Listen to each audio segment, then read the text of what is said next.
Hello, everyone. We're going to do this quick color worksheet demo tonight. And this is, I hope, going to give you some sense of how colors kind of work together or against one another. I'm starting tonight with obviously a printout of the worksheet, a plain kind of a number 2 pencil that you can really use any hardness of pencil, probably leaning towards a medium to soft pencil though. I've got an arrangement of complementary colors and analogous colors, just a few different pencils I'm going to use for this little exercise. And again, it's nice if you can follow along so it help you really understand how colors work together. And as we get into rendering, some of these combinations might help you create a better rendering. So for value of colors, that's really kind of the shade of light to dark. So I'm going to say that this value of 5 is going to be my darkest color. So I'm going to go ahead and color this in with my plain pencil. I'm going to start kind of roughing it in, and I'm going to make this one really, this is kind of as dark as I can make it. As much lead or graphite that I can put down on paper to really kind of block that number 5 value into dark colors, right? And then the opposite is true for number 1. That's really white or my lightest color, right? So darkest to lightest, we'll say that's white. It could be a very, very light pencil, but we'll go ahead and leave that one white just to simplify it. So then for number 3, that's the middle range between these two. So I'm just going to take kind of a medium stroke of my pencil, fill it in nicely. You can see that it is getting a nice coating of the pencil, but not overly dark. Just kind of a medium hand, medium pressing on that one. Just going to fill this in. It's okay if you don't stay inside the lines. It's really an exercise of how the colors are working together. So you can kind of see how that is looking, get a little glare from the light. And then this, so if we go from darkest to medium to lightest, this number 4 is going to be somewhere in the middle between this, not as dark as this one and darker than this one.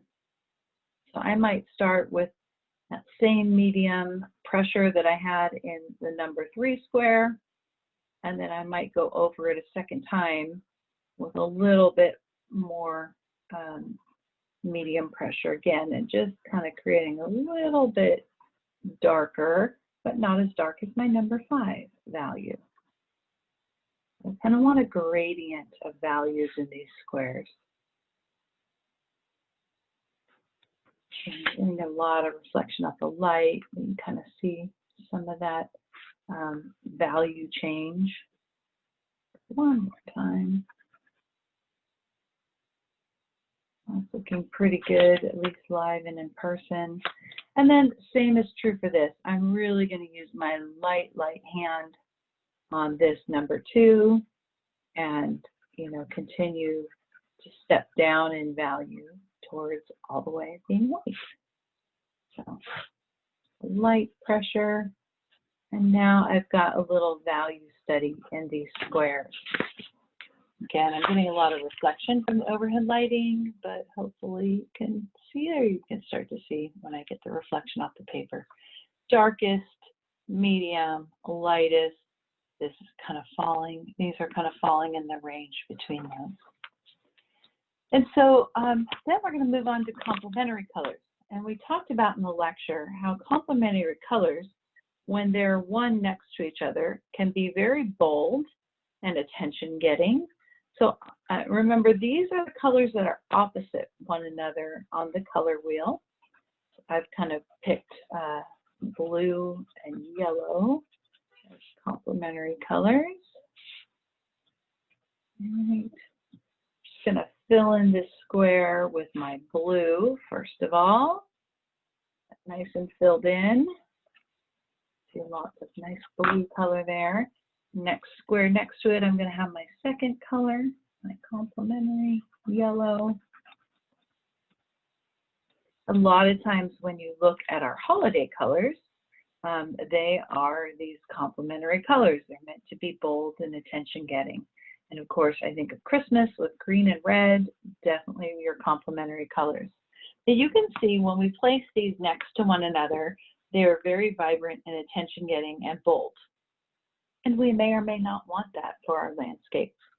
But I also want you to think about when we're rendering how these colors interact with one another. So I'm first going to take my lighter complementary color. In this case, it's yellow. And I'm going to put kind of a medium heaviness layer down on this square.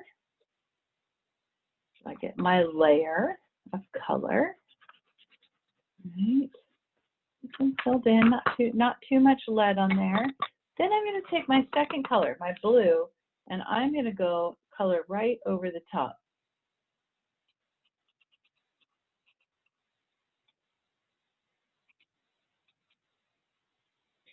And you can maybe see that those colors, when we put them one on top of the other, they really cancel each other, and they almost can sometimes create a really muddy effect to the colors. So as we're rendering, we can certainly place complementary colors next to one another, but if we layer them on top, we might really affect the way our rendering looks and is presented. So just be careful. Now, if I had yellow and I moved to a different medium like paint, I could put like dots of blue or stripes of blue because they're not going to blend together like the pencil wax is. Now we're going to do the same thing with analogous colors. So in this case, I've got orange and yellow. They're kind of next to one another in the color wheel. So I'm going to do the same thing. I'm going to fill in one square. That's my yellow.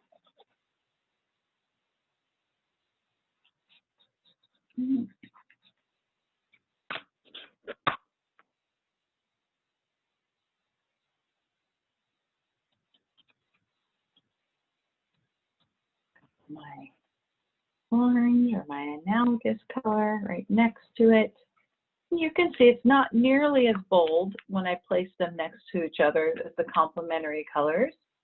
But I want you to do the same thing. I want you to start with your lighter pencil color and fill in the analogous color square next to it. And then we're going to do the same thing where we overlay the second color on top of it. Now I'll take my orange. I'm going to lightly lay that over.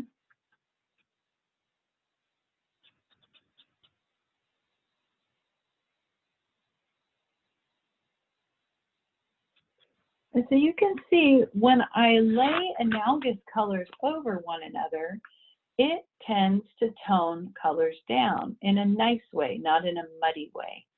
So if it say it's 2 o'clock in the morning and I'm doing a late rendering and I don't have good lighting in my office area and I color something bright yellow and I wake up in the morning and look at it and think, oh my God, I've just ruined my rendering because it's just so bright and jarring.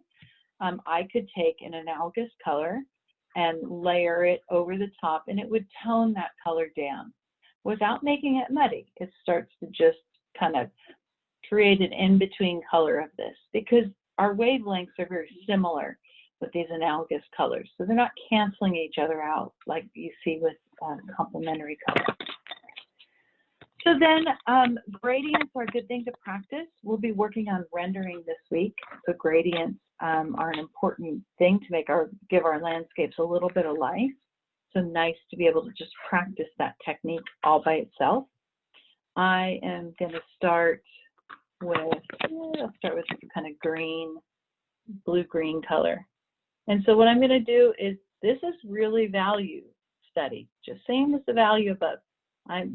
Where I start coloring, I'm going to make that really dark, and I can come back in layers and adjust it. And I'm going to slowly work my way across and get kind of lighter and lighter and lighter hand until I get to almost a white color over here. So I'm really creating that same value study I did up at the top, just with color. So I can come back and kind of continue to darken this edge a little bit. I'll get into my medium, heavy value tones over here. And I might do this in a few passes, staying really light as I get over to this edge, and then really kind of darken it up along in here so that I'm getting that nice gradient across.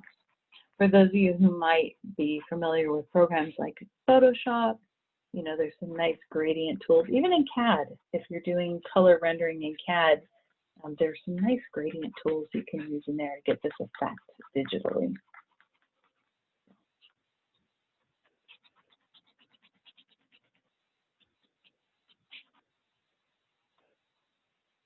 Right.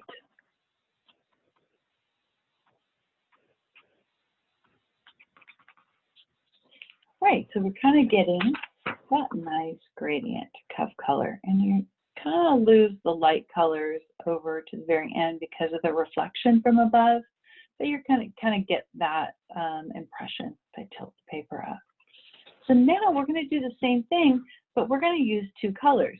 So this gradient is going to go about, this color is going about 3/4 of the way over, and this color is going to start at its darkest and go about 3/4 of the way over the other way, and they'll cross in the middle. Now, obviously, this works better with two colors that are on the analogous range. If we did this with complementary colors, you would end up with muddy colors in the middle. They would start to cancel each other out. I'm going to do this with my blue and this blue-green, and we should be good. Again, I'm not going all the way over because I want some area to be nice dark blue over on the other end. I'm just recreating a similar gradient to above and not extending it quite as far, about 3/4 of the way over. Really darken up this darkest corner over here.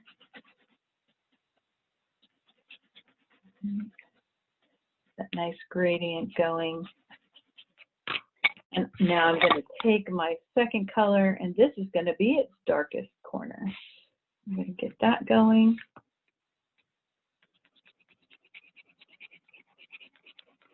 I'm going to get progressively lighter as I go across this. I carry this about 3/4 of the way over, just like the other color. And my medium pressure here in the middle, and then getting darker, darker, darker at this corner.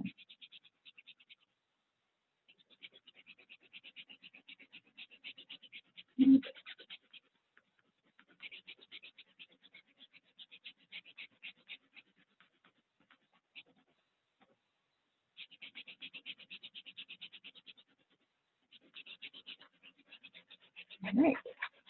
And there we have a gradient of two colors.